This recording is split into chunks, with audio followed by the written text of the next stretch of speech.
नमस्कार दोस्तों, आप सभी का स्वागत है। आप सबको पता ही होगा कि ये जो कलकत्ता में जो हादसा हुआ है उसको लेके बहुत दिनों से प्रोटेस्ट चल रही है और सरकार किस तरीके से कोशिश कर रही है कि इस पूरे मामले को किसी भी तरीके से दबाया जा सके, छुपाया जा सके। और ऐसा ही हमने पिछले कई सारे जो क्राइम्स हैं जो महिलाओं के खिलाफ हुआ है बंगाल में पिछले 5-7 सालों में, उसको इसी तरीके से दबाया गया है। पहले भी दबाया गया है और ये अब जो हम देख रहे हैं ये कोई नई बात नहीं है। लेकिन इसमें एक आध जगह पे छोटे मोटे ट्विस्ट हुए हैं। पहली बात तो यह है कि इस बार सरकार के पार्टी से ही कुछ लोग इसका विरोध कर रहे हैं और कुछ लोग नाम मात्र विरोध कर रहे हैं। जो लोग जेन्युइनली विरोध कर रहे हैं उनको तो हटा दिया गया है अलग अलग पोजीशंस से, और जो लोग नाम मात्र विरोध कर रहे हैं वो सिर्फ एक तस्वीर को पोर्ट्रे करने की कोशिश कर रहे हैं कि किस तरीके से सरकार भी चाहती है कि दोषी को सजा मिले, दोषी को फांसी की सजा मिले।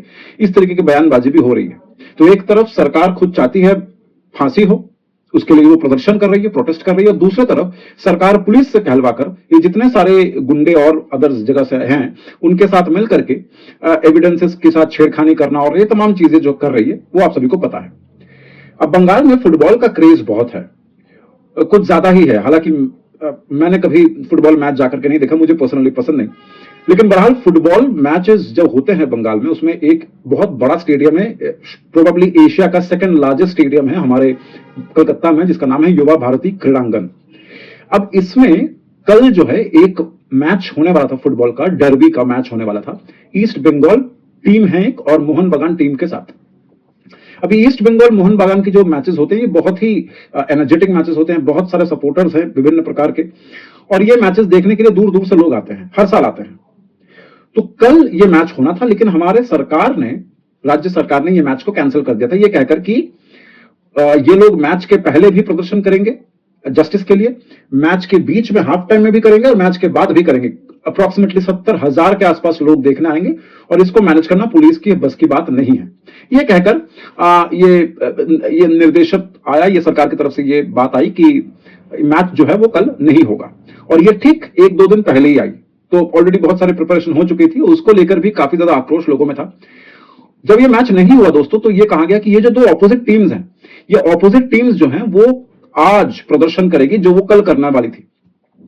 तो जब आज प्रदर्शन हुआ, मैं पर्सनली वहां पे मौजूद था और पुलिस के साथ अच्छा खासा मुठभेड़ हुआ है। पुलिस लाठीचार्ज कर रही थी, पुलिस जो है वो पब्लिक को हटा रही थी। हालांकि एकदम ही पीसफुल प्रोटेस्ट था, तिरंगे को लेकर के लोग नारेबाजी कर रहे थे कि जस्टिस चाहिए, जस्टिस डिलीवर करिए। जब ये सब तमाम चीजें हो रही थी तो पुलिस कुछ देर तक चुप थे। उसके बाद नारेबाजी को दबाने के लिए, जनता की जो बातें हैं उसको दबाने के लिए, जमहूरियत डेमोक्रेसी को कत्ल करने के लिए पुलिस ने लाठीचार्ज शुरू किया। कई सारे सपोर्टर्स को पुलिस वैन या पुलिस कस्टडी में भी ले लिया गया। जब ये सब हो रहा था दोस्तों तो महिलाओं तक को उन्होंने लाठीचार्ज कराया और महिलाओं के कुछ बयान भी सामने आ रहे हैं। मैं जो वीडियो बना रहा हूं मेरे पीछे जो है अभी के समय पे भी लाठीचार्ज हो रहा होगा और टीवी पे आप लोग लाइव देख पा रहे होंगे। अब दोस्तों बात यह है कि ये जो तमाम चीजें हो रही हैं इससे और ज्यादा सरकार एक्सपोज हो रही है। सरकार के विरुद्ध में लोगों का जो है, आवाम का जो है वो जो रवैया है वो और ज्यादा बिगड़ रहा है।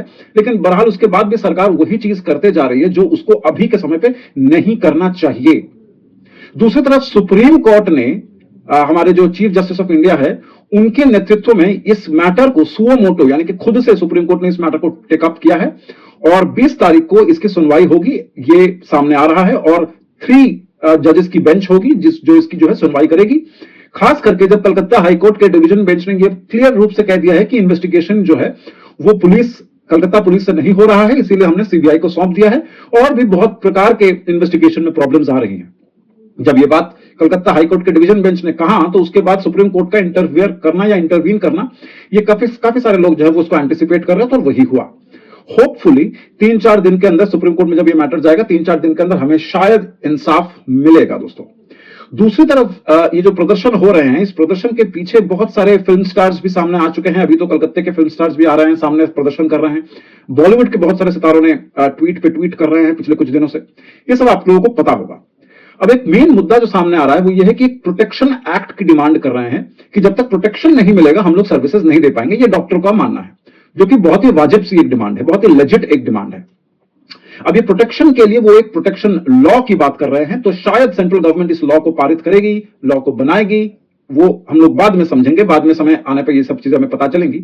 एक और जो बात या एक और जो डिमांड सामने आ रही है वो ये है कि जिस तरीके से इकोनॉमिक क्राइम्स के लिए ईडी है, या टेररिज्म से बचने के लिए या उससे जूझने के लिए हमारे पास एनआईए एक्ट है, उसी तरीके से एक स्पेसिफिक डिपार्टमेंट जो है वो बनाई जाए जिसका नाम है स्क्रॉ, serious crimes against women, serious crimes against women के नाम से एक स्क्रॉ के डिपार्टमेंट की बात करी जा रही है।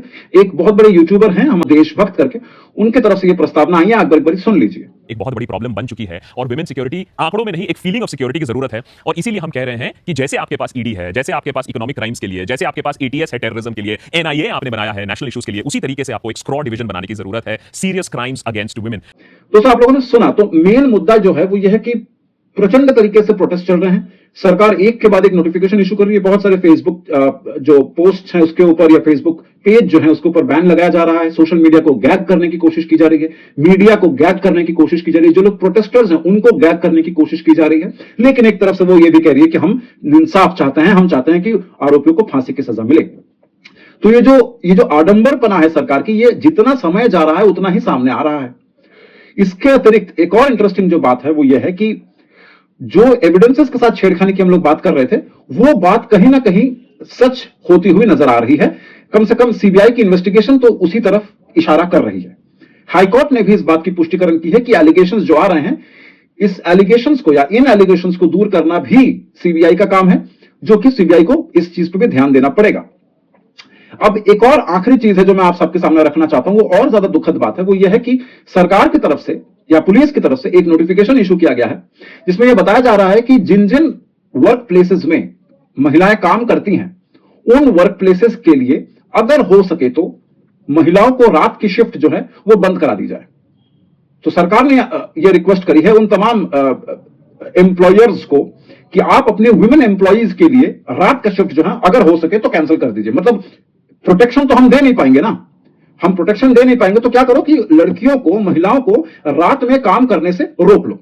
तो ये एक अलग ही तरीका है। मतलब instead of striking the criminals down, आप महिलाओं की जो इंडिपेंडेंस है, महिलाओं की जो इकोनॉमिक और फाइनेंशियल इंडिपेंडेंस है, आप उस पर दोषारोप कर रहे हैं, आप उसको रोकने की कोशिश कर रहे हैं। इसके अतिरिक्त उन्होंने एक सिक्योरिटी के लिए बंगाल की सरकार ने एक ऐप का जो है वो डिस्क्लोज किया है। एक रात्रि साथी करके एक ऐप है जो रात में कन्याओं को या महिलाओं को सिक्योरिटी के लिए दिया जाएगा। सबसे अनुरोध किया गया है कि वो जो है ऐप को डाउनलोड कर ले ताकि मॉनिटरिंग ठीक से हो सके। तो इस पे एक बड़ा सवाल ये उठता है कि जो मॉनिटर कर रहा है वो तो पुलिस के लोग हैं।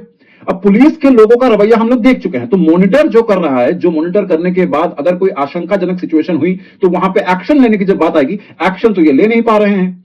तो इस ऐप की पीछे का मकसद, इस ऐप की एक्चुअल में इतना इसका कितना अच्छा आउटकम निकलेगा, ये सब तो समय बताएगा। लेकिन अभी बहुत सारे एप्रीहेंशंस हैं इस ऐप को लेकर के। तो इस वीडियो में हम लोगों को पता चल रहा होगा कि बहुत सारे कॉम्पोजिट चीजें हैं। सरकार ऐप लेके आ रही है, सरकार एक तरफ से महिलाओं को रोकने की भी कोशिश कर रही है, रात में ना काम करें। सरकार एक तरफ से अपराधियों को बचाने की कोशिश भी कर रही है, लेकिन दूसरी तरफ प्रदर्शन भी कर रही है कि फांसी की सजा हो। तो सरकार का जो पॉइंट ऑफ व्यू है वो एकदम ही क्लियर नहीं हो रहा है। उपरांत क्या हो रहा है कि जितने सारे लोग प्रोटेस्ट कर रहे हैं उनको धर दबोचा जा रहा है। तो यह है दोस्तों बंगाल की स्थिति, जो मैंने आपके सामने संक्षेप में रखने की कोशिश करी। इसी के साथ इस वीडियो को समाप्त करते हैं। मुझे इस वीडियो में सिर्फ इतना ही बोलना था। नमस्कार।